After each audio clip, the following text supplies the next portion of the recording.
Welcome back to our channel. Today we will be discussing the Ailing Planet, the Green Movement's role. One cannot recall any movement in the world history which has gripped the imagination of the entire human race so completely and so rapidly as the Green Movement, which started nearly 25 years ago. In 1972, the world's first nationwide Green Party was founded in New Zealand. Since then, the movement has not looked back. We have shifted our hopes irrevocably from the mechanistic view to a holistic and ecological view of the world.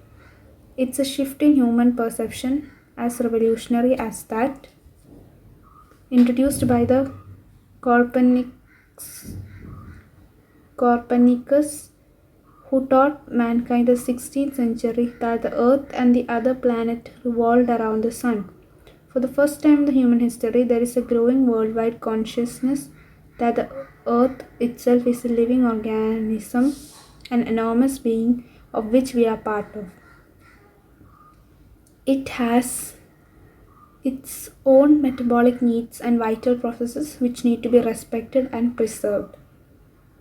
The Earth's vital signs reveal a patient in declining health. We have begun to realize our ethical obligation to be good stewards of the planet and responsible trustees of the legacy to the future generation.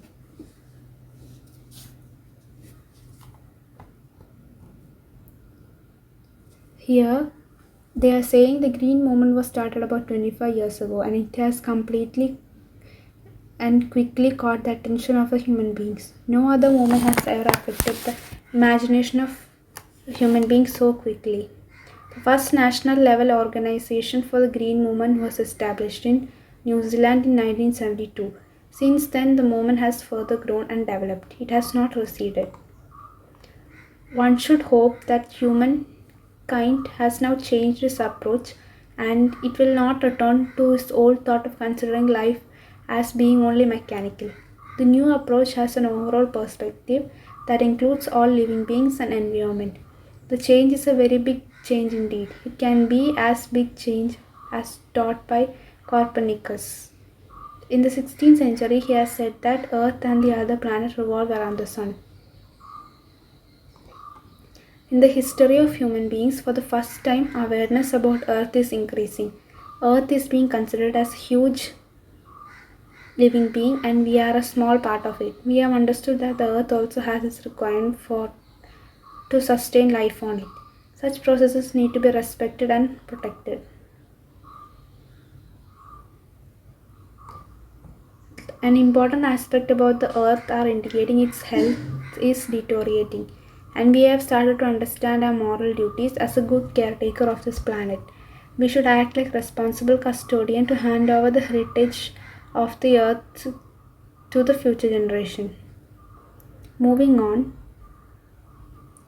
the concept of sustainable development was popularized in 1987 by the World Commission of Environment and Development. In its report, it is defined as the idea of development that meets the needs of present without compromising the ability of a future generation to meet their needs. That is, without stripping the natural world of resources future generation would need.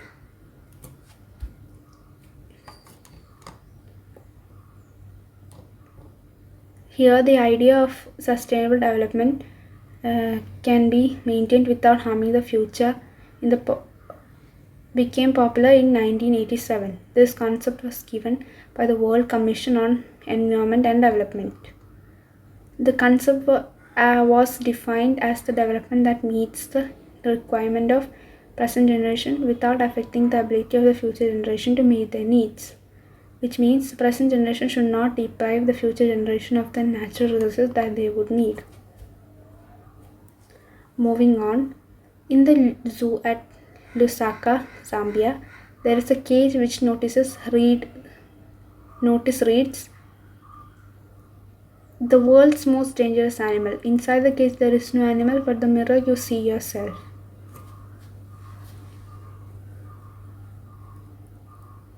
Thanks to the efforts of number of agencies in different countries, a new awareness has now dawned upon the most dangerous animal in the world. He has realized that wisdom of shifting from a system based on dominance to one based on partnership. Scientists have catalogued about 1.4 million living species with which mankind shares the earth. Estimates vary widely as regards still uncatalogued living species.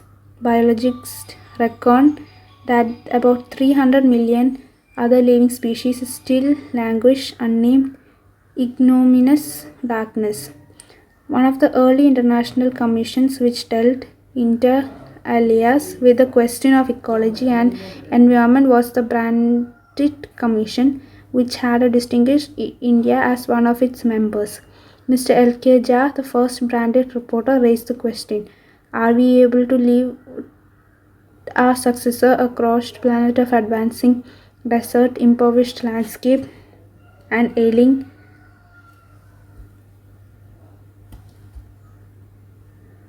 Mr. Lester R. Brown, in his thoughtful book, The Global Economic Prospect, points out that the Earth's principal biological system are four: fisheries, forests, grasslands, and croplands, and they form the foundation of the global economic system.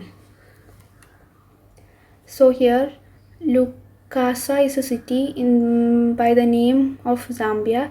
At the cage of a zoo in the Lukasa, notices have been put up. It reads the world's most dangerous animal. No animal has been put in that cage. It has a mirror. A visitor sees his own or her own image. The message is that man is the most dangerous animal in the world. Several agencies in different countries have made efforts to create awareness about this new concept. Thus, a new awareness has emerged in the most dangerous animal of the world: human beings. Human beings have now understood that it is wise to move away from the system based on the authority of concept of partnership. Scientists have identified and tabulated about 1.4 million creatures living on this earth that they share the earth with human beings. This is a huge variation about how many more creatures are yet to be identified. Biologists are of the opinion that about 3 to 100 million species are yet to be identified. They remain unnoticed, which can be considered as humiliating disgrace to the creature.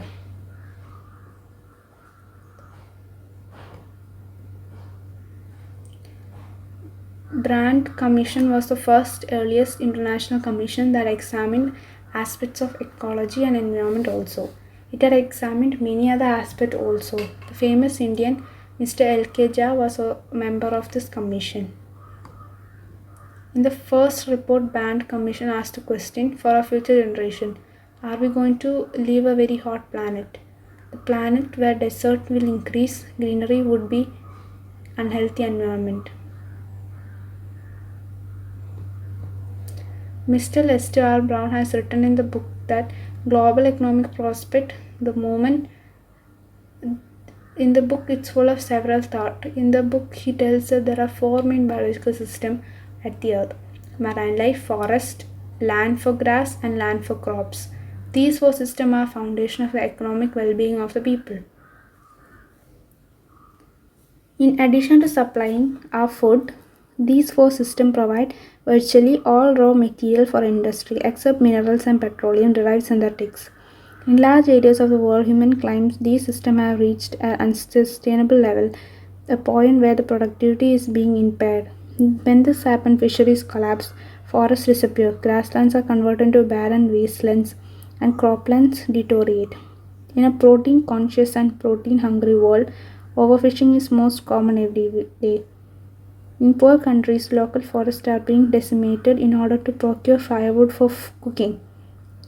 In some places, firewood has become so expensive that what goes under the pot now costs more than what goes inside it. Since a tropical forest is in the world of its Dr.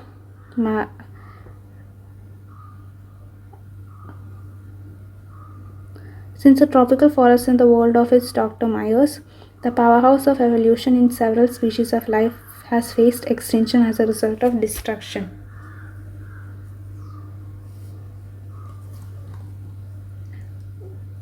So here there are four systems that provide food to all species. Practically they provide food material for the industry except that of mineral industry and petroleum industry. Most areas of the world human beings have taken way too much of the system. In those areas, the system may not survive for a long growth of the system has been reduced. When such situation occurs, marine life reduces to a great extent. Forests disappear, grasslands are converted into unproductive, useless land, and the field of farming reduces. The world is aware about the requirement of protein and consume more protein than needed. Thus, catching huge amount of fish, water is quite common. In poor countries, forests have been destroyed to a great extent to procure firewood. Some places, firewood has become very costly. Cost of firewood has become more costly than the cost of food items.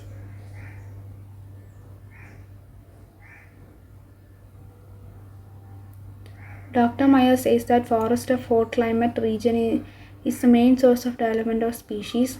That thus destruction of these forests would result into death of several species.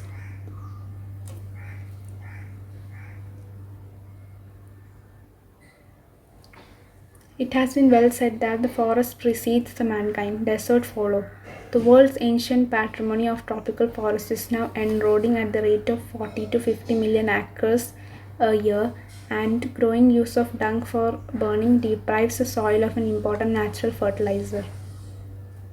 The World Bank estimates that five-fold increase the rate of forest planting is needed to cope with the expected fuel demand in the year 2000. Here, it is wisely said that human beings Earth had large forests, and after mankind, Earth will be full of desert. The old heritage of tropical forests are getting destroyed at the rate of 40 to 50 billion acres per year. Due to the shortage of firewood, animal excreta is also being used as firewood, though it is a natural fertilizer. Hence, soil is not getting manure to increase its fertility. The world has estimated that speed of the planting trees need to be increased 5 times. Then only we will be able to deal with the expected requirement of the firewood in the year 2000. James Pett, the president of the World Resource Institute, and the other said the other day, we were saying that we are losing the forest at an acre a second, but it's much closer to an acre and a half to a second. James Pett, a president of the World Resource Institute, some times ago said that the forest was decreasing at the rate of 1 acre per second, but now the rate could be about 1.5 acre per second. Moving on, Article 48A of the Constitution of India provides that state shall endeavour to protect and improve the environment to safeguard the forest and the wildlife of the country. Here, the Article 48A of Indian Constitution specifies that government will make efforts to protect and improve the environment. It will protect forest wildlife of the country. Moving on, but what causes endless anguish is the fact that laws are never respected or enforced in India. For instance, the Constitution says that casteism, untouchability, and bonded labor shall be abolished, but they flourish shamelessly even after 44 years of the operation of the Constitution.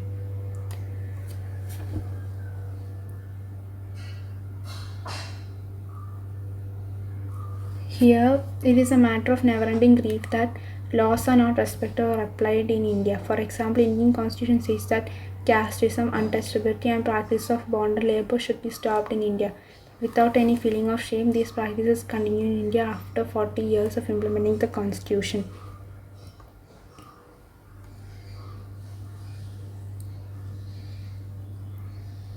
A recent report of Parliament's Estimate Committee has highlighted the near catastrophic depletion of Indian forest over the last 4 decades. India, according to the reliable data, is losing its forests at the rate of 3.7 million acres per year. New report from the Parliament Estimate Committee has drawn attention to disastrous reduction of the forest in India during the last 40 years. According to the authentic data, in the forest in India are reduced about 3.7 million acres per year. Large areas officially designed as forestlands are already virtually treeless. The actual loss of forests is estimated about 8 times the rate indicated by the government statistics. 3 year study using satellite and aerial photography conducted by the United Nations warns that the environment has deteriorated so badly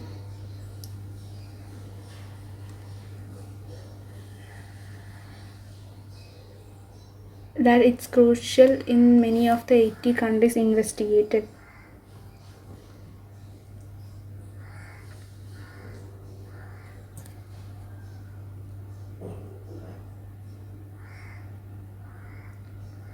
A 3 year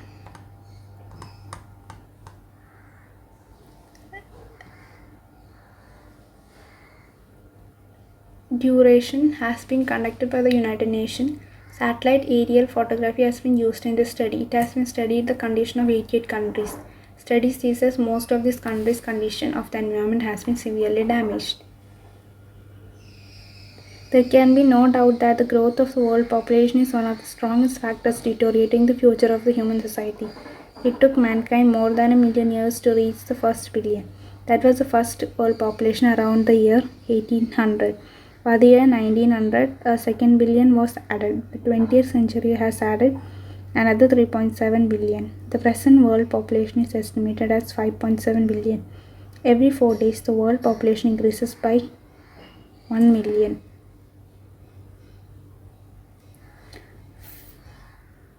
Fertility falls as income rises. Education spreads as health improves. Thus, development is the best contraceptive. But development itself may not be possible for the present increase in number continues.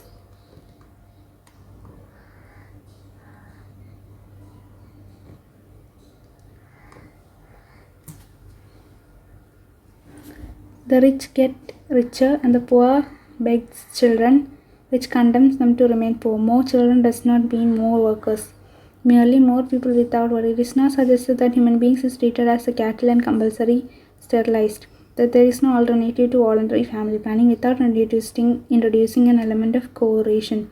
The choice is really between control of population and perpetuation of poverty.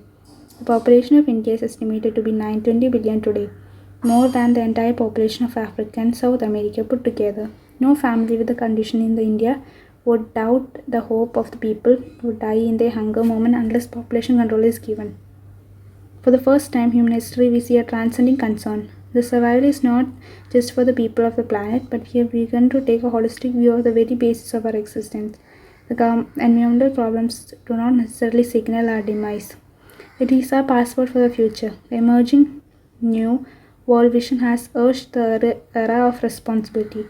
It is a holistic view, an ecological view, seeing the world as an integrated whole rather than a dissociated collection of parts. Industry has most crucial role to play in the new era of responsibility. What a transformation would be effected if more businessmen shared the view of a chairman of a DuPont, Mr. Edgar S. Woolard, who 5 years ago declared himself to be the company's chief environmental officer. He said, "Our continued existence as a leading manufacturer requires that we excel in the environmental performance." Of all the statements made by Margaret Thatcher during the year of Prime Ministership, none has passed so decisively into the current coin of the English usage as her felicitous words, "No generation has a freehold on this earth. All we have is life tenancy with full of repairing lease." In the words of Mr. Lester Brown, we have not inherited this earth from forefathers, we have borrowed it from our children. Thank you for watching.